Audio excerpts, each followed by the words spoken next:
Okay, ચાલો તો હવે આપણે છોકરાઓ તમે બધા જે છે એ તૈયારી કરતા જશો. તો આપણે તૈયારીની અંદર છેલ્લે 44 નંબરનો પ્રશ્ન જે છે એ સોલ્વ કરેલો. આજે 45 નંબરના પ્રશ્નથી જે છે એ આપણે હળવે હળવે શરૂઆત કરીએ, આજના સેશનને આગળ વધારીએ. જો 45 નંબરના પ્રશ્નની વાત કરીએ તેમાં આપણને એવું કહે છે, નીચેનામાંથી કયું સંયોજન ઇલેક્ટ્રોન અનુરાગી પ્રત્યે વધુ ક્રિયાશીલ છે? એનો મતલબ એવો થયો કે આપણી પાસે જે બેન્ઝીનનું ચક્ર જે છે કે નહીં, એમાં બહારથી કોઈ ધન વીજભારિત ઘટકને આવવું છે. કોને આવવું છે? ધન વીજભારિત ઘટકને. તો ધન વીજભારિત ઘટક ક્યારે આવી શકે? કે જ્યારે તમે અહીંયા કોઈ ઇલેક્ટ્રોન દાતા ઘટક જોડેલા હોય ને ત્યારે. મતલબ કે બેન્ઝીન ચક્ર જેટલો વધારે નેગેટિવ ચાર્જ ધરાવતો હોય ને, ફરીથી એક વખત સાંભળી લો, બેન્ઝીન ચક્ર જેટલો વધારે નેગેટિવ ચાર્જ ધરાવતો હોય એટલા જ વધારે ને વધારે ઘટકો જે છે આ E+ ઇલેક્ટ્રોન અનુરાગી પ્રત્યય જે છે એ જોડાવા આવી શકે છે. એટલે બહુ અગત્યની વસ્તુ કઈ થઈ આમના માટે? તો કે આની સાથે આપણે ઇલેક્ટ્રોન દાતા એવા ઘટકો જોડવાના છે, જેમાં એક જે છે એ આપણે લેવાનો છે CH3 અને બીજો લેવાનો છે OCH3. આ બંને ઇલેક્ટ્રોનનું દાન કરી શકે એવા ઘટકો છે. છોકરાઓ, આ બંને કેવા ઘટકો છે? જે બંને ઇલેક્ટ્રોનનું દાન કરી શકે એવા ઘટકો છે. જાજુ ઇલેક્ટ્રોનનું દાન થયું, સરળતાથી ઋણ વીજભાર ઉત્પન્ન થયો. ચાલો નેક્સ્ટ, નીચેનામાંથી કયું ઘટક ઇલેક્ટ્રોન અનુરાગી નથી? મતલબ કે જે લુઈસ એસિડ બની શકતું નથી. તો જો NO2+, Cl+ અને BH3 આ પણ લુઈસ એસિડ તરીકે જ વર્તે. આપણે લુઈસ એસિડની જે વ્યાખ્યા લખાવી હતી એમાં જો આ ઉદાહરણ લીધું હતું કે આ પણ લુઈસ એસિડ તરીકે વર્તી શકે. એટલે આ બધા ઘટકો કેવા થઈ ગયા? ઇલેક્ટ્રોન અનુરાગી થઈ ગયા. પણ જ્યારે ઓલું H3O+ છે ને, હકીકતમાં જોવા જાવ ને તો એ H2O+H+ છે.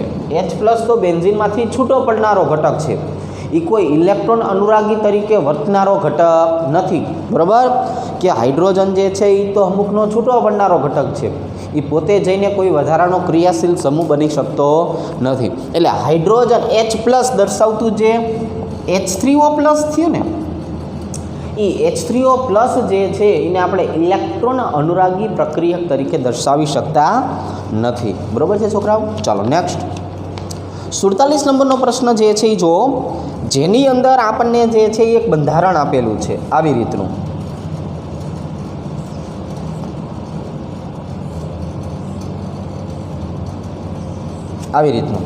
મારે આનું IUPAC નામ બનાવવું છે.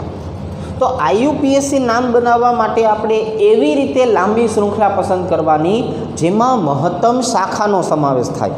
જો તમે આમાં ડાયરેક્ટલી આમ સીધી હળંગ પકડી શકશો નહીં, કેમ કે અહીંયા તમે જોશો ને તો દ્વિબંધ આવેલું છે. દ્વિબંધને આપણે ઓછો નંબર આપવો પડે. હવે જો હું 1 નંબર અહીંયા આપું, 2 અહીંયા અને 3, આટલું તો ફિક્સ થઈ ગયું. હવે જો આમ જાઉં ને તો 4, 5 અને 6 કાર્બન મને જોવા મળે. 4, 5 અને 6, 4, 5 અને 6 એમ મને કાર્બન જોવા મળવાના જ છે. પણ અહીંયા તમે જોઈ શકો છો કે આપણે જો આવી રીતના બંધારણ દર્શાવીએ ને 4, 5 અને 6, તો એમાં મને 2 જુદી જુદી શાખા જોવા મળશે, એક અહીંયા અને એક અહીંયા. આપણે સળંગ લઈ ગયા હોત એમાં મુખ્ય ક્રિયાશીલ સમૂહ જે છે ને દર્શાવી શકાય નહીં. તો હવે તમને આઈડિયા આવી ગયો છે ને કે અહીંયા હું નંબર માત્ર આ પ્રમાણે આપી શકું જેથી મને 2 શાખા મળે. એમાં એક શાખા 2 કાર્બનવાળી છે જેને આપણે ઇથાઇલ કહેતા હતા, અને એક શાખા 3 કાર્બનવાળી છે જેને આપણે પ્રોપાઇલ કહેતા. તો આનું નામ શું કરશું? 4 ઇથાઇલ 3 નોર્મલ પ્રોપાઇલ. જો પ્રોપાઇલ ખરું હો છોકરાઓ, પણ કેવું? Normal propyl. હવે કુલ કાર્બન કેટલા છે? 6 હોય તો એને શું કહેવાય? હેક્સ. અને પહેલા નંબરના કાર્બન ઉપર કોણ આવશે? 1 ઇન. એટલે આને કહેશું હેક્સ 1 ઇન તરીકે તમે દર્શાવી શકો છો. રેડી? ચાલો હવે 48 નંબરનો પ્રશ્ન જોઈએ. જો 48 નંબરનો પ્રશ્ન જે છે એ શું છે કે નીચેનામાંથી કેન્દ્રાનુરાગી વિસ્થાપન પ્રક્રિયા કઈ છે એ ઓળખો. એટલે આપણે કેન્દ્રાનુરાગી વિસ્થાપન કરવાનું છે.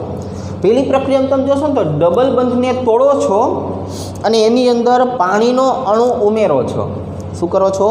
ડબલ બંધને તોડો છો અને પાણીનો અણુ ઉમેરો છો. એટલે આને યોગશીલ પ્રક્રિયા કહેવાય. બીજા નંબરની જે પ્રક્રિયા જે છે એની વાત કરીએ. એની અંદર આપણે બંધારણ જોવા જઈએ તો આલ્ડીહાઇડ આપેલું છે, સી ડબલ બંધ O અને H. એની પ્રક્રિયા કરવાની છે RMGX. હવે જો આ 12મા ધોરણમાં તમને શીખવા મળશે. આને ગ્રિગ્નાર્ડ પ્રક્રિયક બોલાય. શું બોલાય? ગ્રિગ્નાર્ડ પ્રક્રિયક બોલાય. અને ગ્રિગ્નાર્ડ પ્રક્રિયક જે છે કે નહીં એની જો વાત કરીએ તો એમાંથી ઓક્સિજન છે ને એ ઋણ વીજભાર બને, કાર્બન ધન વીજભાર બને. આ R ડેશ આપ્યું છે ને એ R ડેશ છોકરાઓ કેવું બનશે તો કે ભાઈ R ડેશ જે છે એ આપણને હકીકતમાં જોવા મળશે ઋણ વીજભાર અને આ જોવા મળશે ધન વીજભાર. એટલે અહીંયા આપણે જે બંધારણ આપવાની વાત છે એની જો વાત કરીએ તો એની અંદર આ R માઇનસ વાળો ભાગ જે છે કે નહીં એટલે આપણે એને શું કહીએ? કેન્દ્રાનુરાગી પ્રક્રિયક બોલીએ. શું બોલીએ? કેન્દ્રાનુરાગી પ્રક્રિયક. બરાબર છે. ચાલો, એના પછી જે છે એ એમોનિયા તમને સમજાવ્યું છે. બરાબર છે.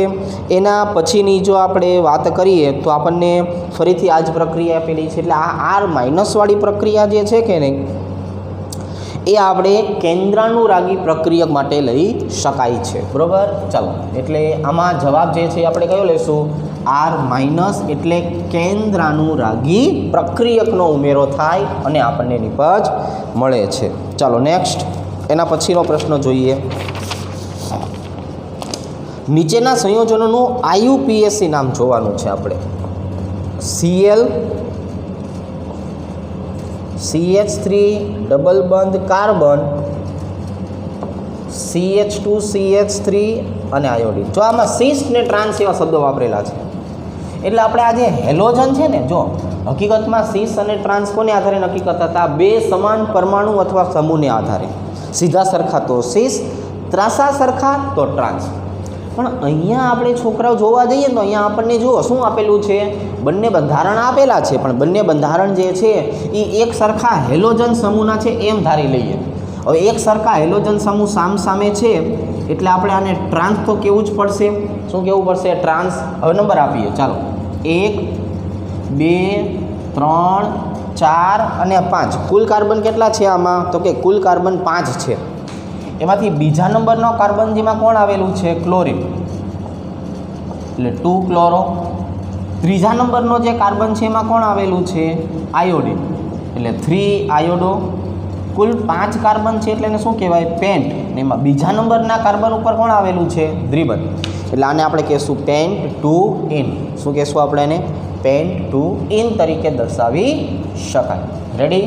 ચાલો, હવે આવું બંધારણ આપણને ક્યાં આપ્યું છે? 2 ક્લોરો 3 આયોડો પેન્ટીન. જો આ રહ્યું એ ઓપ્શનમાં આપણને દર્શાવેલું છે. પણ મેં તમને કીધું છે ને આપણે હંમેશા આ જ પ્રકારે લખવાનું, પેન્ટ-2-ઇન. 2 પેન્ટીન તરીકે આપણે દર્શાવશું નહીં. એ ઓપ્શન જવાબ આવશે.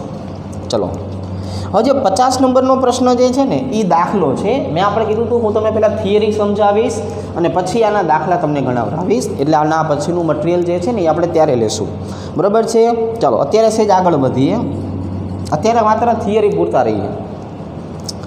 લેસાઇન દ્રાવણને HNO3 સાથે ગરમ કરતાં હેલોજનની પરખ કસોટી થાય તો આ ક્રિયા દરમિયાન AgClનો દ્રાવ્યતા ગુણાકાર જે છે એ વધારે જોવા મળે છે.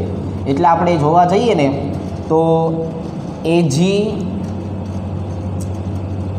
Plus Cl minus, for example આપણી પાસે એક આવો અવક્ષેપ બને છે. શું બને છે? અવક્ષેપ.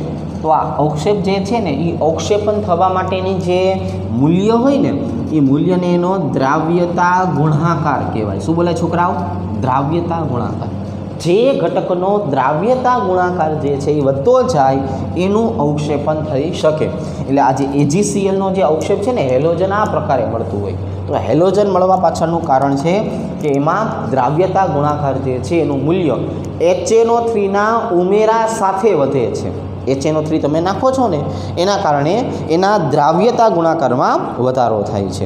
એટલે AgClનો દ્રાવ્યતા ગુણાકાર જે છે એનું મૂલ્ય જ્યારે વધતું જાય ત્યારે આપણને આવી બધી જ વસ્તુ જોવા મળે છે. બરાબર, ખ્યાલ આવી જશે તમને. નેક્સ્ટ જો, નીચેનામાંથી કયું IUPACના નિયમ મુજબ આપવામાં આવ્યું નથી? હવે મારે શું કરવાનું છે તો કે હવે મારે, અને બીજી નંબરની વાત, આજે 51 નંબરનો પ્રશ્ન જે છે ને એ પણ હું તમને થિયરી જ્યારે સમજાવીશ ત્યારે પાછો આઈડિયા આવી જશે. એટલે આપણે ટોપિક એટલા માટે જ બાકી રાખ્યો હતો કે આખો ટોપિક લેશું ને એટલે પછી એના બધા પ્રશ્નો આપણે ત્યારે લઈ શકાય. ચાલો નેક્સ્ટ, નીચેનામાંથી કયું IUPACના નિયમ મુજબનું નામ આપવામાં આવ્યું નથી? હવે પહેલું જો, ડબલ બંધને જ ઓછો નંબર આપવાનો હોય બ્રોમિન કરતાં, તો અહીંયા જે આપણને કીધું છે BrCH2 CH double bond CH2, અહીંયા CH2 આવશે, અહીંયા CH3 છે ને એની બદલે. તો હવે હું જોવા જાઉં તો અહીંથી નંબર અપાય 1 2 અને 3. આનું નામ આવી જાય 3-બ્રોમો-પ્રોપીન. શું કહેવાય આને? 3-બ્રોમો-પ્રોપીન. અને મેં તમને હમણાં જ શીખવાડ્યું છે કે આપણે કેમ લખશું 3-બ્રોમો-પ્રોપ-1-ઇન. બરાબર, એટલે અહીંયા જે આપ્યું છે ને 1-બ્રોમો-2-ઇન એ હકીકતમાં ખોટું નામ થયું. હવે એના પછીનું બંધારણ જે છે એની આપણે વાત કરીએ તો અહીંયા આવશે 4-બ્રોમો-2,4-ડાયમિથાઇલ એ સાચું નામ છે. બરાબર, 2-મિથાઇલ 3-ફિનાઇલ-પેન્ટેન સાચું નામ છે, અને 5-ઓક્સો-હેક્ઝેનોઇક એસિડ પણ સાચું નામ છે. એટલે આજે આપણે દર્શાવીએ છીએ ને 3-બ્રોમો-પ્રોપ-1-ઇન એ એનું ખોટું નામ હતું, જે મેં સુધારીને એનું સાચું નામ લખ્યું છે આ. એટલે એ ઓપ્શન આપણો જવાબ આ માટે ખોટો રહેશે. ત્રીજો 53 નંબરનો પ્રશ્ન, નીચેનામાંથી કોનું IUPAC નામ? એટલે આપણે અહીંયા શું કરવાનું છોકરાઓ કે ભાઈ નામ ઉપરથી એનું બંધારણ બનાવશું. ચાલો પહેલાં લખીએ 3-ઇથાઇલ. એટલે અહીંયા લખું છું 3-ઇથાઇલ 2-હાઇડ્રોક્સી 4-મિથાઇલ હેક્ઝ એટલે 6 કાર્બન 3-ઇન 5-આઇન અને 1-ઓઇક એસિડ. એટલે હેક્ઝેનોઇક એસિડ છે ને 2 વાર થઈ ગયું જો, કેમ કે આપણે અહીંયા તો એક્સ લખ્યું જ છે, એટલે અહીંયા ખાલી શું લખીશ 1-ઓઇક એસિડ. હવે મારે આ પ્રકારે બંધારણ બનાવવાનું છે. તો પહેલાં આપણી પાસે જે બંધારણ જે છે એ બધા બંધારણને આધારે ઓછામાં ઓછું આવે છે 2-હાઇડ્રોક્સી. તો એનો મતલબ એમ થયો કે મારી પાસે એક કાર્બોક્સિલિક એસિડ હોય તો અહીંયા બીજા નંબરના કાર્બન ઉપર શું હોવું જોઈએ? OH હોવું જોઈએ. પછી ત્રીજા નંબરનો કાર્બન જે છે એમાં બંધારણ જે છે જોવા જઈએ તો એના ઉપર ઇથાઇલ હોવું જોઈએ. એટલે આ ત્રીજા નંબરનો કાર્બન અહીંયા કોણ આવી જવું જોઈએ? ઇથાઇલ. આવી રીતે બરાબર છે. એટલે મેં શું કર્યું 3-ઇથાઇલ એ લખી નાખ્યું, 2-હાઇડ્રોક્સી પણ લખી નાખ્યું, પણ ત્રીજા નંબરનો કાર્બન અને એના ઉપર દ્વિબંધ આવેલા છે. એટલે ત્રીજા અને ચોથા વચ્ચે શું હોવું જોઈએ? દ્વિબંધ હોવા જોઈએ. બરાબર, ચાલો હવે જે ચોથા નંબરનો કાર્બન છે ને એના ઉપર પાછું મિથાઇલ પણ હોવું જોઈએ. એટલે અહીંયા આવી જશે મિથાઇલ. બરાબર, હવે 5મા નંબરનો કાર્બન ઉપર આયન આવેલું છે જો, એટલે અહીંયા જે છે એ આવશે 5, અહીંયા આવશે 6. આવું બંધારણ બનવું જોઈએ, આવું બંધારણ બનવું જોઈએ. અને એવું બંધારણ જે છે એ આપણને જે છે એ આપ્યું છે અહીંયા. એટલે ચોથા નંબરના કાર્બન ઉપર મિથાઇલ આ બાજુએ, અને એના પછી જે છે એ કાર્બન જે છે ને એના સાથે ટ્રિપલ બંધ આવી રીતે, આવું બંધારણ જે મને સી ઓપ્શનમાં જોવા મળે છે. પણ આ બંધારણ મારે તમને બીજી વખત શીખવાડવું પડશે, એક ગાએ તમને આ વસ્તુ આવડે નહીં. હવે જો હું તમને બંધારણ શીખવાડતો જાઉં છું, તમે જોતા જાઓ કઈ રીતે હું બનાવું છું. પહેલાં મેં શું વિચાર્યું કે નાનામાં નાનો કાર્બન કોણ? 2 હાઇડ્રોક્સી. અને પહેલા નંબરના કાર્બન ઉપર કોણ છે? ઓઇક એસિડ. એટલે અહીંયા હું શું કરું છું? COOH બનાવું છું. હવે આ જે COOH જે છે એના બીજા નંબરનો કાર્બન એવો છે જેના ઉપર શું આવેલું છે? હાઇડ્રોક્સી. એટલે નંબર આપવાની વાત કરીએ તો આ પહેલો નંબર, આ બીજો નંબર, બરાબર. નંબર આપવાની વાત કરીએ તો પહેલો નંબર, બીજો નંબર. ત્રીજા નંબરનો કાર્બન જે છે, આ ત્રીજા નંબરનો કાર્બન, એના ઉપર ઇથાઇલ આવેલું છે, CH2CH3. આ જે ત્રીજા નંબરનો કાર્બન છે એના ઉપર કોણ આવેલું છે? ઇથાઇલ. જો અહીંયા પહોંચી ગયા આવી રીતે. હવે પાછું આપણને એવી પણ ખબર પડી કે ત્રીજા નંબરના કાર્બન ઉપર દ્વિબંધ પણ છે. એટલે ત્રીજા નંબરના કાર્બન ઉપર મારે દ્વિબંધ દર્શાવવું પડે. એટલે હવે આ થઈ ગયો ચોથા નંબરનો કાર્બન. ચોથા નંબરના કાર્બન ઉપર મિથાઇલ પણ આપેલું છે. તો હવે અહીંયા હું શું કરું છું કે આ બાજુએ CH3 એટલે મિથાઇલ પણ દર્શાવી દીધું. પાંચમા નંબરના કાર્બન ઉપર શું દર્શાવવાનું છે? આયન. હવે પાંચમા નંબરનો કાર્બન એટલે કોણ થયો? આ પાંચમો. અને આયન એટલે પાંચમા અને છઠ્ઠા વચ્ચે દ્વિબંધ થાય. તો આ કાર્બનનો નંબર થાય પાંચમો, આનો થાય છઠ્ઠો. અને આ બંધારણ જે છે એ આપણને ઓપ્શન નંબર સીમાં આપેલું છે કે જેમાં એક કોની શાખા છે? ઇથાઇલ, મિથાઇલ, હાઇડ્રોક્સી, દ્વિબંધ અને ટ્રિપલ બંધ. તો આવી રીતે હું એના નામ ઉપરથી જે છે એ ગોતી શકું. હવે વાત કરીએ 54 નંબરની. ચાલો 54 નંબર જે છે એ શું છે? નીચેનામાંથી કયું કાર્બનિક સંયોજન આઇસોબ્યુટાઇલના બંધારણ જેવું છે? જો આઇસોબ્યુટાઇલ એટલે 1, 2, 3 અને એક કાર્બન ઉપર એની શાખા પાડી દઈએ, બરાબર. છેલ્લેથી બીજા કાર્બનની શાખા હોય ને એટલે CH3, CH3, CH2 લીટો. કુલ કાર્બનની સંખ્યા 4 એટલે આઇસોબ્યુટાઇલ. આઇસોબ્યુટાઇલ. તો કુલ કાર્બન કેટલા થયા? 1, 2, 3, 4 એટલે કોણ? બ્યુટાઇલ. અને છેલ્લેથી બીજા નંબરનો કાર્બન જે છે એના ઉપર એક શાખા પાડી દીધી એટલે આને કહેવાય આઇસો. તો આ આઇસોબ્યુટાઇલ. હવે મારે આવું ક્યાં છે એ ગોતવાનું છે. આવું ક્યાં છે એ મારે ગોતવાનું છે. તો એવું મને સી ઓપ્શન જે છે એમાં દર્શાવેલું છે. ક્યાં દર્શાવેલું છે? ઓપ્શન નંબર સી જે છે એમાં દર્શાવેલું છે. તો આપણે પહેલા બોર્ડમાં જો 54 સુધીના પ્રશ્નો સોલ્વ કર્યા, બરાબર. હવે પાછા એના કરતાં આગળ વધીએ.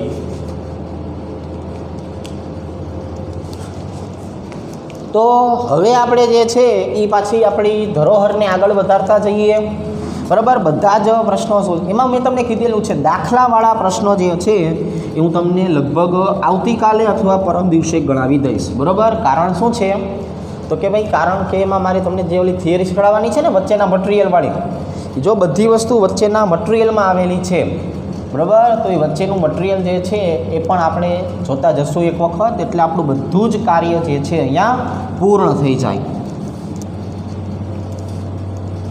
હવે આ બીજા નંબરના બોર્ડ ઉપર આપણે વધારાનું કામ કરીએ છીએ. હું તમને બધી થિયરી પણ સમજાવતો જઈશ, લેસાઈન કસોટી એ બધી એના દાખલા પણ ગણાવીશ. પછી આ જે બી બાકી રાખ્યા છે ને એમાં મેં માર્ક કરી નાખ્યું છે, એટલે હવે હું એ પણ દાખલાઓ તમને જે છે એ ગણાવતો જઈશ, બરાબર. ચાલો, એટલે જેટલા આપણે પ્રશ્નો બાકી રાખ્યા છે એ બધા પ્રશ્નો જોતા જશું. ચાલો 56 નંબરના પ્રશ્નથી શરૂઆત કરીએ. 55માં દાખલો છે ને એટલે હું તમને પાછું નેક્સ્ટ ટાઈમ ગણાવી દઈશ કે આપેલા બંધારણનું ડિહાઇડ્રેશન કરવાથી કઈ નિપજ મળતી નથી. જો હવે આપણને બંધારણની જો વાત કરીએ તો એક બંધારણ આવું આપ્યું છે.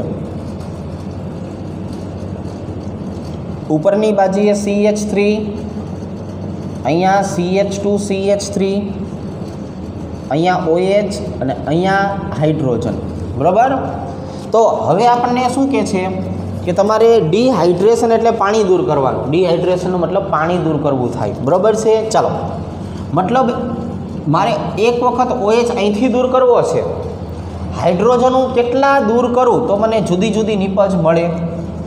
તો મને 3 શક્યતા છે. આ દૂર કરું તો મને A નામની નિપજ મળશે, આ દૂર કરું તો મને B નામની નિપજ મળશે, આ દૂર કરું તો મને C નામની નિપજ મળશે. એટલે બધામાંથી જો હું એક વખત હાઇડ્રોજન દૂર કરતો હતો એટલે કુલ પાણી છૂટવું પડશે. કુલ છૂટું શું પડશે? કુલ પાણી છૂટવું પડશે. એટલે મને ખબર પડી કે જો અહીંથી તમે દૂર કરશો કે નહીં છોકરાઓ, તો આપણને આવી નિપજ મળશે. અહીંયા ડબલ બંધ કાર્બન, ઉપર CH3, નીચે CH2CH3. જો હું અહીંથી દૂર કરીશ ને છોકરાઓ, તો મને કઈ નિપજ મળશે? તો મને એક આવી નિપજ મળશે. બેન્ઝીન ચક્ર, કાર્બન ઉપર આવી જશે ડબલ બંધ, અહીંયા આવી જશે CH2CH3. અને જો હું આ જગ્યાએથી દૂર કરીશ ને, તો આપણને જે છે એ નિપજ કઈ મળશે? તો કે અહીંયા આપણને નિપજ મળશે, અહીંયા CH3 ડબલ બોન્ડ CH અને CH3. તો આવી 3 શક્યતા છે નિપજ મળવાની. કેટલી શક્યતા? 3. કેમ કે ડિહાઇડ્રેશનનો નિયમ છે. શું ડિહાઇડ્રેશનનો નિયમ છે? જેટલા પ્રકારના હાઇડ્રોજન હોય ને એટલી નિપજ મળે. તો અહીંયા કેટલા પ્રકારના થયા જોવો જ છોકરાઓ, 1 2 ને 3, તો 3 નિપજ મળે. હવે તમે જુઓ આના સિવાય કોઈ આપેલું છે બંધારણ? જો આ બંધારણ જે છે એ આ છે ઓપ્શનનું, આ ઓપ્શનનું બી બંધારણ, આ ઓપ્શનનું સી બંધારણ. મતલબ જવાબ જે છે એ કયો આવશે આપણો? ડી ઓપ્શન, કે આવી ડી શક્યતા થવાની નથી. ચાલો 57 નંબરનો પ્રશ્ન જે છે એ જરા જુઓ. નીચે આપેલા સંયોજનમાં કેટલા પાઈ ઇલેક્ટ્રોન છે? સાંભળજો, પાઈ ઇલેક્ટ્રોન બરાબર 2 ગુણ્યા પાઈ બંધ. જો આટલું સિમ્પલ છે. જેટલા પાઈ બંધ હોય કે નહીં, કેમ કે એક પાઈ બંધ બનવા માટે 2 પાઈ ઇલેક્ટ્રોનની તો જરૂર પડવાની જ છે. તો એનો મતલબ એવો થઈ ગયો કે તમારી પાસે જેટલા પણ પાઈ બંધ છે ને એને ગુણ્યા 2 કરો ને એટલે પાઈ ઇલેક્ટ્રોન થાય. તો કેટલા દેખાય છે? 1 2 3 4 દેખાય છે. તો એનો મતલબ એવો થયો કે પાઈ ઇલેક્ટ્રોનની સંખ્યા કેટલી થઈ ગઈ? 8 ઇલેક્ટ્રોન. કેટલી થઈ ગઈ? 8 ઇલેક્ટ્રોન જે છે એ મને જોવા મળે છે. હવે નીચેના કયા પદાર્થમાં સિગ્મા અને પાઈ બંધની સંખ્યા સમાન છે? જો હવે અહીંયા આપણે 58 નંબરનો પ્રશ્ન જે છે ને ઉપર દર્શાવી દઈએ કે સિગ્મા અને પાઈ બંધ. એમાં બી ઓપ્શન જવાબ આવશે, પણ એનું સાચું બંધારણ આવું છે છોકરાઓ, CN4 આવા પ્રકારનું બંધારણ છે. C2CN4 પ્રકારનું. જો આવી રીતે C ડબલ બોન્ડ C, અને અહીંયા તમે જોવા જશો તો આમ આવી જશે C આવી રીતે, કે ભાઈ કાર્બનની સંખ્યા કેટલી છે? 2, અને CNની સંખ્યા કેટલી છે? તો કે 4. બરાબર, આવી રીતે. હવે આમાં જોવા જઈએ કે નહીં, તો આમાં સિગ્મા અને પાઈબંધ જે છે એની સંખ્યા આપણે જોવા જઈએ તો પહેલાં પાઈબંધ તો દેખાય જ છે, 1 2 3 4 5 6 7 8 અને 9. પાઈ કેટલા મળ્યા? 9. સિગ્મા કેટલા છે? 1 2 3 4 5 6 7 8 અને 9. સિગ્મા પણ કેટલા છે? 9.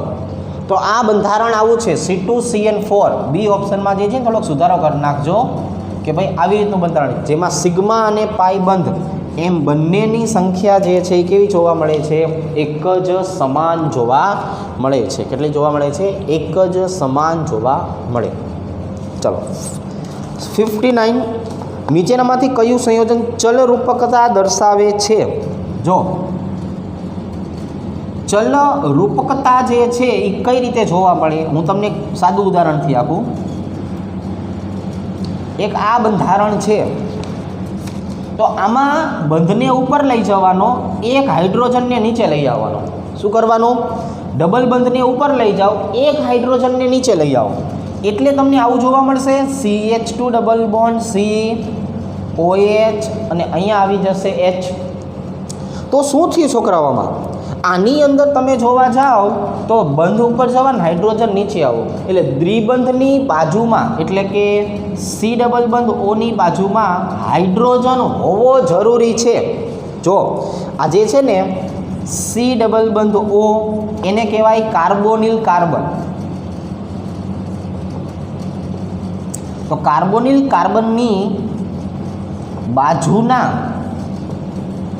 કાર્બન પાસે હાઇડ્રોજન હોવો જોઈએ. હાઇડ્રોજન હશે તો આમાં એનું ચલ રૂપક જે છે એ બંધારણ બનશે. તો પહેલા અને બીજામાં જે છે ને એ હાઇડ્રોજન છે. જો ત્રીજા નંબરનું બંધારણ છે ને એમાં તમે જોઈ શકો છો હાઇડ્રોજન છે જ નહીં આની પાસે, કારણ કે અહીંયા તો ડબલ બંધ આવી ગયા, ડબલ બંધ પાસે તો હોય નહીં, અહીંયા બે જ સંયોજકતા હોય, એમાં CH3 અને CH3 જોડાઈ ગયા છે. તો છોકરાઓ શું થયું, આ કાર્બન જે છે ને આ કાર્બન એની પાસે હાઇડ્રોજન આવેલ નથી, એટલે આ બંધારણમાં ચલરૂપકતા જોવા મળશે નહીં. તો શેમાં જોવા મળશે, પહેલા અને બીજા જે છે ને આ બેમાં ચલરૂપકતા જોવા મળે, પણ આજે ત્રીજા નંબરનું બંધારણ છે આમાં ચલરૂપકતા જોવા મળશે નહીં. એટલે જવાબ આવશે કયો આપણો, પહેલો અને બીજો, સી ઓપ્શન જે છે એ સી ઓપ્શન જવાબ આવે છે. ચાલો 60 નંબરનો પ્રશ્ન, નીચેનામાંથી કયું સંયોજન હાઇપર કોન્જ્યુગેશન દર્શાવે છે? નીચેનામાંથી કયું સંયોજન હાઇપર કોન્જ્યુગેશન જે છે દર્શાવે છે? તો હવે આપણને જે છે એ હાઇપર કોન્જ્યુગેશનની જો વાત કરીએ તો એના માટે જે ઓલું ટપકું કરેલું છે ને છોકરાઓ, ટપકું, એ ટપકું ક્યાંક ને ક્યાંક ફરવું જોઈએ, હાઇડ્રોજનની અદલા બદલી થવાથી ફરવું જોઈએ. આમાં પણ જે ત્રીજા નંબરનું બંધારણ જે છે કે નહીં એમાં ટપકું ફરી શકશે નહીં, કારણ કે આ જે બંધારણ આપ્યું છે ને એ આવું બ્રિજ પ્રકારનું બંધારણ કહેવાય. જો હકીકતમાં તમને એમાં સાદું દેખાડ્યું છે, પણ એ બંધારણ આવી રીતનું કહેવાય આમ, અને આમાંના કોઈ એક જે છે અહીંયા CH3 આવેલું છે અને અહીંયા આવેલું છે ટપકું. તો આ ટપકું જે છે કે નહીં એ દૂર થાય ને તો અહીંયા જે છે એ દ્વિબંધ બનવા જોઈએ, ટપકાને દૂર કરીએ તો અહીંયા દ્વિબંધ બનવા જોઈએ. તો અહીંયા દ્વિબંધ જે છે એ આપણે દર્શાવી શકતા નથી, બરાબર, કારણ કે બીજે ક્યાંય જઈ શકવાનું નથી.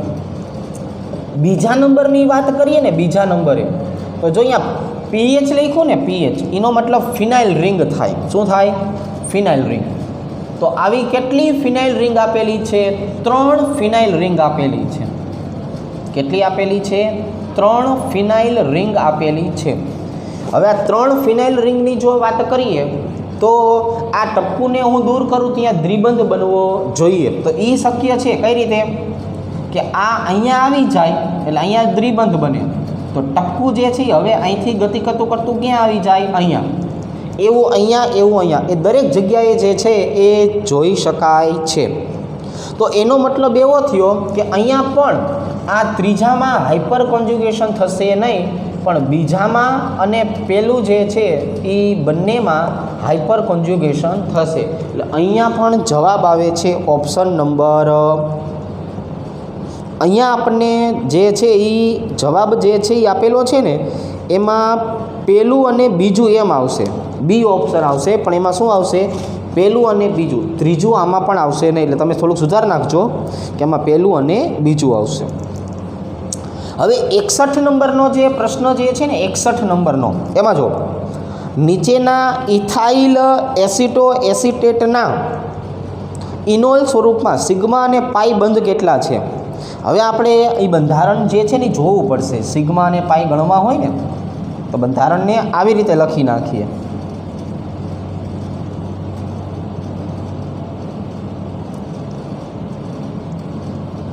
જો અહીંયા આવી જશે OH, અહીંયા ડબલ બંધ, અહીંયા CH, અહીંયા C, ડબલ બંધથી O, ઓક્સિજન, કાર્બન, કાર્બન,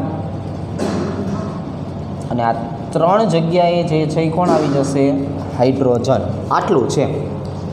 હવે આમાં પાઈબંધ તમે જુઓ, એક અહીંયા અને એક અહીંયા, એટલે પાઈ બંધ આપણને માત્ર 2 જ જોવા મળે છે. સિગ્મા બંધ કેટલા છે એ ગણવા પડશે. જો ગણીએ આપણે, કેટલા? 1 2 3 4 5 6 7 8 9 10 11 12 13 14 15 16 17 અને 18 સિગ્મા બંધ અને 2 પાઈ બંધ, એટલે કે સી ઓપ્શન જવાબ આવે છે. કયો ઓપ્શન આવે છે? સી ઓપ્શન જે છે એ આમાં પણ જવાબ આવે છે.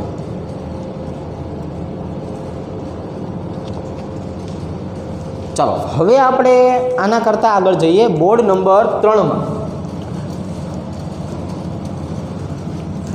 હવે પછીના પ્રશ્નો આપણે ત્રીજા નંબરના બોર્ડ જે છે એમાં જોઈએ કે એમાં આપણને શું આપેલું છે. આવા જે આપણને સરસ સરસ જે ઉદાહરણો આપેલા છે બધા જોતા રહીએ, સમજતા રહીએ. અને તમે હજુ પણ ચિંતા ન કરતા, જ્યારે પણ હજુ આપણે ભેગા થવાનું થશે ને ત્યારે આ ઓર્ગેનિકના હજુ પણ કન્સેપ્ટ જે છે એ હું તમને રૂબરૂમાં જ શીખડાવીશ. બરાબર છે. ઓનલાઈન આપણે માત્ર જોઈ શકાય પણ એટલી હદે સમજી શકતા નથી જેટલી હદે આપણને આવડવા જોઈએ. બરાબર. એટલે એનો મતલબ જે છે એવો થઈ ગયો કે આ હજુ પણ આપણે એક વખત થોડીક મહેનત રહેશે. જ્યારે પણ આપણે રૂબરૂ મુલાકાત કરશું ત્યારે હજુ આપણે આ ઓર્ગેનિકના જે પ્રશ્નો જે છે એ આપણે શીખડાવશું. બરાબર છે. એની થોડી ઘણી જે છે એ સમજૂતી હું તમને હજુ પણ આપીશ, કારણ કે હું પણ સમજી શકું છું કે આ દરેક વસ્તુ જે છે એ એટલી સહેલી હોતી નથી જેટલું સહેલું હું આ બોર્ડ ઉપર લખી નાખું છું અને જવાબ ટીક કરી નાખું છું. બરાબર. આ બધી વસ્તુ હું તમને 12મા ધોરણમાં જ્યારે આપણે ભેગા થશું ને ત્યારે હું તમને બધી વસ્તુ હજી એક પણ વખત શીખડાવીશ ખરા. ચિંતા ન કરતા. ચલો 62 નંબરનો પ્રશ્ન. CH3CH2Br વત્તા KOH, એમાં તમે જોશો ને તો બીટા વિલોપન પ્રક્રિયા થતી હોય ને એવું જોવા મળશે. CH3CH2CH2Br વત્તા KOH. પણ KOH આલ્કોહોલિક કહેવાય. કારણ શું? તો જ આ આલ્ફા કાર્બન અને બીટા કાર્બનની વાત કરી શકાય કે અહીંયાથી હાઇડ્રોજન યાના OH સાથે જોડાશે -H2O, પોટેશિયમ Br સાથે જોડાશે -KBr અને CH3CH ડબલ બોન્ડ CH2. આ વિલોપન પ્રક્રિયાનું ઉદાહરણ છે. કોનું ઉદાહરણ છે? વિલોપન. બીજી પ્રક્રિયા જે છે એમાં જો CH3CBr, CH3 ખાલી KOH છે ને ત્યાં એકવીએસ આવેલું હોય. છોકરાઓ જોજો, આલ્કોહોલિક અને એકવીએસ, આમાં ખાલી KBr જ છૂટો પડશે અને અહીંયા OH આવી જશે અને અહીંયા CH3. તો આજે બન્યું ને આ માત્ર વિસ્થાપન થયું. શું થયું? માત્ર ને માત્ર વિસ્થાપન પ્રક્રિયા થઈ. અહીંયા દ્વિબંધ આપેલા છે, અહીંયા Br2 છે. હવે અહીંથી હું દ્વિબંધને તોડું તો અહીંથી જો તમે દ્વિબંધને તોડો ને તો અહીંયા બંને જગ્યાએ કોણ આવી જાય? બ્રોમિન અને બ્રોમિન આવી જાય. હવે બંને જગ્યાએ બ્રોમિન આવી જાય તો આને કહેવામાં આવે છે યોગશીલ પ્રક્રિયા. જો આપણે ત્રણે ત્રણ પ્રક્રિયા જ સમજી લીધી કે ભાઈ કઈ પ્રક્રિયાનું કયું નામ છે. હવે તમે જુઓ એ કઈ પ્રક્રિયા હતી તો કે એમાં મેં લખાયું વિલોપન, બીમાં વિસ્થાપન અને સીમાં યોગશીલ. તો આવું મને જે છે એ ડી ઓપ્શનમાં દર્શાવેલું છે. કયા ઓપ્શનમાં? ડી ઓપ્શનમાં દર્શાવેલું છે. ચાલો ફરીથી 63 નંબરનો પ્રશ્ન. નીચેનામાંથી કયું બંધારણ ચલરૂપકતા દર્શાવે છે? તો અમે તમને કીધું એ પ્રકારે કે આમાં જે છે એ તમારે ચલરૂપકતા દર્શાવવા માટે થઈને બંધારણ જે છે એની બાજુમાં હાઇડ્રોજન હોવા જરૂરી છે. તો આ માત્ર ને માત્ર ત્રીજું જે છે ને, ફક્ત ત્રીજું બંધારણ એમાં જોવા મળશે. આવું તમને 12મા ધોરણનું જે ચેપ્ટર લઈશ ને, 12મું ચેપ્ટર, એમાં શીખડાવીશ. તો આ ચેપ્ટર જે છે એમાં હું તમને એક વખત ફરીથી આનું રિવિઝન કરાવી દઈશ. અત્યારે હું તમને સમજાવું છું. મેં તમને હિન્ટ લખાવી હતી કે આ જે ડબલ બંધથી ઓક્સિજન હોય ને કાર્બોનિલ કહેવાય, એની બાજુના કાર્બન સાથે હાઇડ્રોજન હોવા જરૂરી છે. જો હાઇડ્રોજન હશે ને તો બંધ અહીંયા આવશે અને આ હાઇડ્રોજન અહીંયા આવશે. તો આની અંદર આવું ચલ રૂપકતા જે છે એ ચલ રૂપકતાનું બંધારણ જોવા મળશે. તો ચલ રૂપકતાનું બંધારણ થવા માટે આટલી વસ્તુ થવી જરૂરી છે. બરાબર. ચાલો 64 નંબરનો પ્રશ્ન જોઈએ. એ 64 નંબરના પ્રશ્નમાં જે છે એ અત્યારે હાલ પૂરતો કેન્સલ કરો, કેમ કે 12મા ધોરણનો જ પ્રશ્ન છે, એમાં હું તમને કાંઈ જ સમજાવી શકીશ નહીં. ચાલો નીચેનામાંથી કયું સૌથી વધારે એસિડિક છે? જો લખી નાખીએ. જેટલા વધુ ઇલેક્ટ્રોન ખેંચનારા સમૂહ તેટલી એસિડિકતા વધુ. જો જેટલા ઇલેક્ટ્રોન ખેંચનારા સમૂહ વધારે કે નહીં તેટલી આની એસિડિકતા કેવી થાય? વધારે. NO2 જે છે એ કોણ છે? તો કે ઇલેક્ટ્રોન ખેંચનાર છે. કોણ છે? ઇલેક્ટ્રોન ખેંચનાર. એટલે જેટલા ઇલેક્ટ્રોન ખેંચનારા સમૂહ આપણને વધારે જોવા મળશે એટલી જ વધારે આપણને એસિડિકતા જોવા મળશે. તો આ બંધારણ જે છે ને એની વાત કરીએ આપણે. અહીંયા આપણને કયું બંધારણ આપેલું છે? તો કે ભાઈ અહીંયા આપેલું છે OH, અહીંયા આપેલું છે NO2 અને અહીંયા આપેલું છે NO2. આવી રીતે. તો આજે NO2 વાળું બંધારણ છે ને પિક્રિક એસિડનું બંધારણ કહેવાય. કયું બંધારણ કહેવાય? Picric acid. મતલબ આ એસિડિકતા તરીકે વર્તે છે. અથવા એનું IUPAC નામ જોવા જઈએ તો એનું IUPAC નામ છે એ કયું છે? 2,4,6 ટ્રાઇનાઇટ્રોફિનોલ. આ જે છે ને એને કહેવાય 2,4,6 ટ્રાઇનાઇટ્રોફિનોલ જે છે એના તરીકે દર્શાવી શકાય. તો આ બંધારણમાં આપણે જોયું કે અહીંયાથી આ એક ઇલેક્ટ્રોન ખેંચે છે, અહીંયાથી આ બીજો ઇલેક્ટ્રોન ખેંચે છે, અહીંયાથી આ ત્રીજો ઇલેક્ટ્રોન ખેંચે છે. અહીંયા ત્રણ એવા ઘટકો આપેલા છે કે જે ઇલેક્ટ્રોન ખેંચવાનું કામ કરતા હોય. બરાબર. ચાલો, એટલે 65 નંબરનો પ્રશ્ન એવો થયો જેમાં જવાબ આવશે ઓપ્શન નંબર સી. 66માં IUPAC નામ ડબલ બંધથી O, નીચે આવશે CH3 ડબલ બંધથી O, CH double bond CH અને નીચે આવશે CH3. આવું થયું, કંઈ વાંધો નહીં. 1 2 3 4 5 અને 6 નંબર આપી દો. હવે MNO એનો મતલબ એવું થયો કે 2 મિથાઇલ 3 ઇથાઇલ 6 કાર્બન છે એટલે હેક્સ 4 ઇન અને 1 આલ. કારણ કે પહેલા નંબરના કાર્બન ઉપર આલ્ડીહાઇડ આપેલું છે. કોણ આપેલું છે? આલ્ડીહાઇડ આપેલું છે. ચાલો રેડી. હવે અહીંયા જે છે એ આ ત્રીજા ઉપર મેં ઇથાઇલ લખ્યું. સોરી, અહીંયા ઇથાઇલ નથી, અહીંયા ઓક્સો છે. હવે જો ઓક્સો મારે કેવું હોય ને ઓક્સો તો આવી રીતે, પણ ઘણી વખત ઓક્સોની બદલે આને કીટો શબ્દ પણ દર્શાવે. કયો? કીટો. હવે જો કીટો શબ્દ દર્શાવેલો હોય તો કે પહેલાં આવશે, તો આનું બીજું નામ આવું બનશે 3 કીટો 2 મિથાઇલ હેક્સ 4 ઇન 1 આલ. મેં માત્ર જો આ ઓપ્શન ઉપર આધારિત છે. તમને એમ થાય કે સાહેબ આમાં સાચું કયું લેવાનું? સાચું હંમેશા ઓક્સો જ લેવાનું છે. એટલા માટે મેં ઓક્સોનું બંધારણ પહેલાં લખ્યું છે. પણ ઘણી વખત ઓક્સોને કીટો સ્વરૂપ દર્શાવતા હોય તો આમાં આપણે કીટો સ્વરૂપ જો ઓપ્શનમાં આપેલું હોય તો, નો આપેલું હોય તો હંમેશા આ જ હશે. પણ જો કદાચ ક્યારેક આવું બની જાય અનાયાસ કાળે તો તમારે આ બંધારણનું નામ આવી રીતે પણ જોવું પડે. બરાબર. અને આ આપણને ક્યાં આપેલું છે? ઓપ્શન નંબર બીમાં આપેલું છે. બરાબર. અને આપણે શીખ્યા છીએ ને કે ભાઈ આને ભેગું કરવું હોય તો શું કહેવાય? ઇનાલ કહી શકાય. શું કહી શકાય? ઇનાલ કહી શકાય. ચાલો 67 નંબરનો પ્રશ્ન.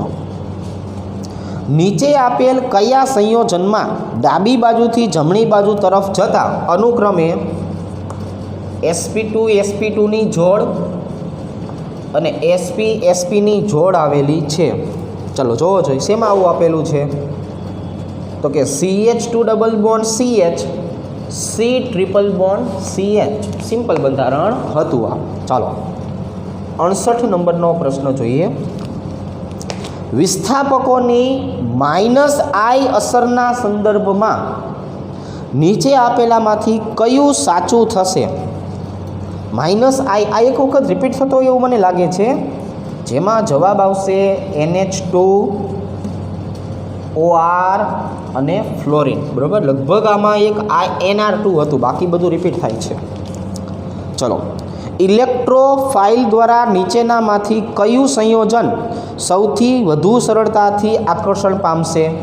તો સૌથી વધારે ઇલેક્ટ્રોનનું દાન કરતો હોય ને એ આ પ્રક્રિયા દર્શાવી શકે. તો એમાં જે OH છે ને એમાં OH જે છે એ વધારે ઇલેક્ટ્રોનનું દાન કરી શકે, અને વધારે ઇલેક્ટ્રોનનું દાન કરે કે ને એટલે અહીંયા આપણને આ જ પ્રક્રિયા વધારે જે છે એ વધારે પ્રમાણમાં જોવા મળે. એટલે ફિનોલ જે છે ને એ આવું વધારે ઇલેક્ટ્રોનનું દાન કરનારો સમૂહ છે. ચાલો એના પછીના પ્રશ્નો જોઈએ.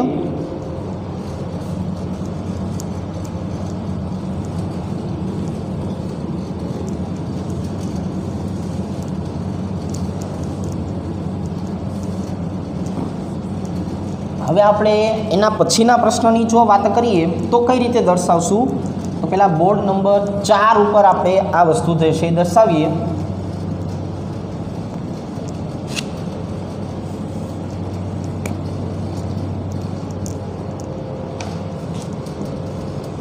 ચાલો 70 નંબરનો પ્રશ્ન છે, થોડોક થિયરીવાળો.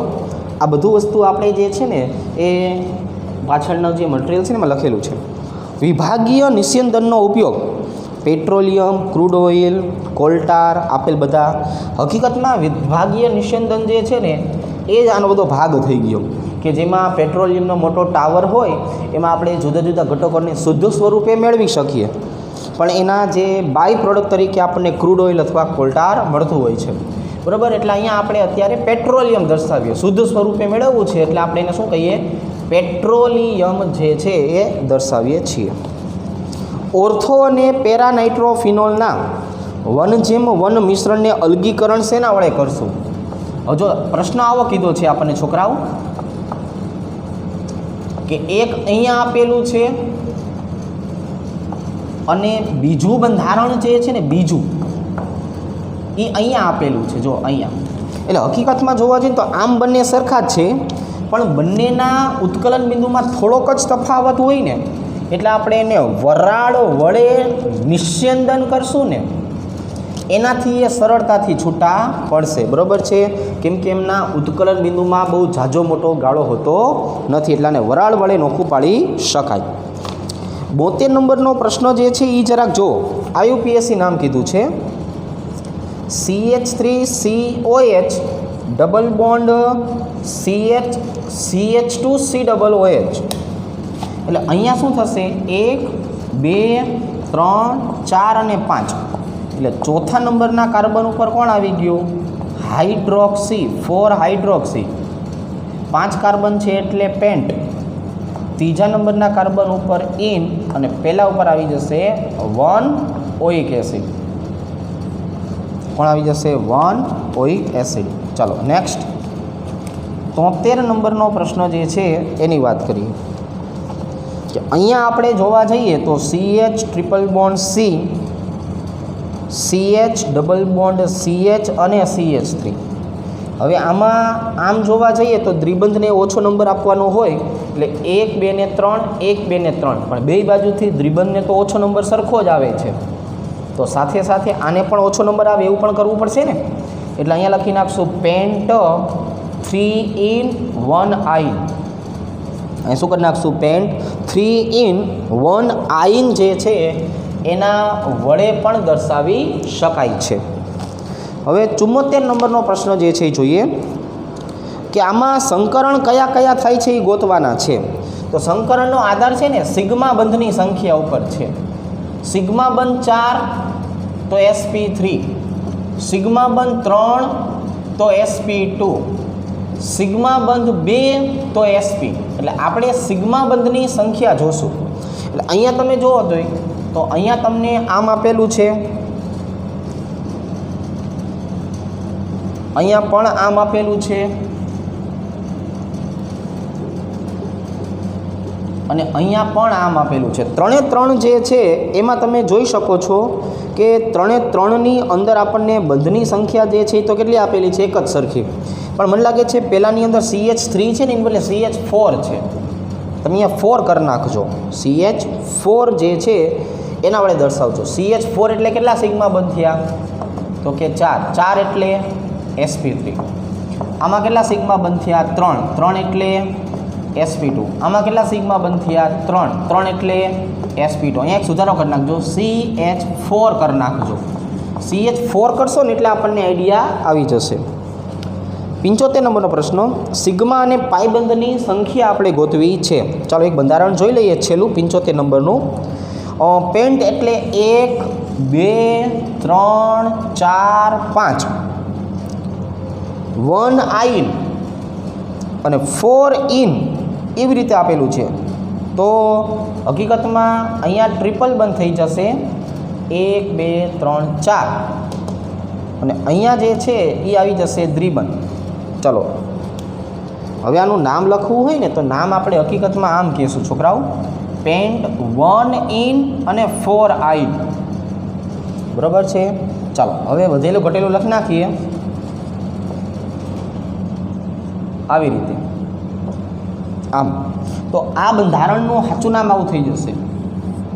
આમાં પાયબંધની સંખ્યા કેટલી થઈ ગઈ? 1 2 અને 3, એટલે પાયબંધની સંખ્યા 3.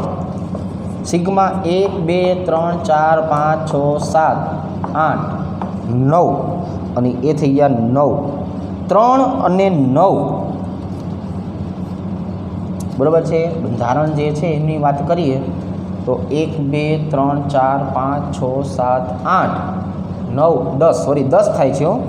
સિગ્મા બંધની સંખ્યા કેટલી થાય છે? 10. 3 અને 10, સી ઓપ્શન જે છે એ જવાબ આવે છે. તો આજે આપણે 75 સુધી જે છે એ રાખીએ છીએ.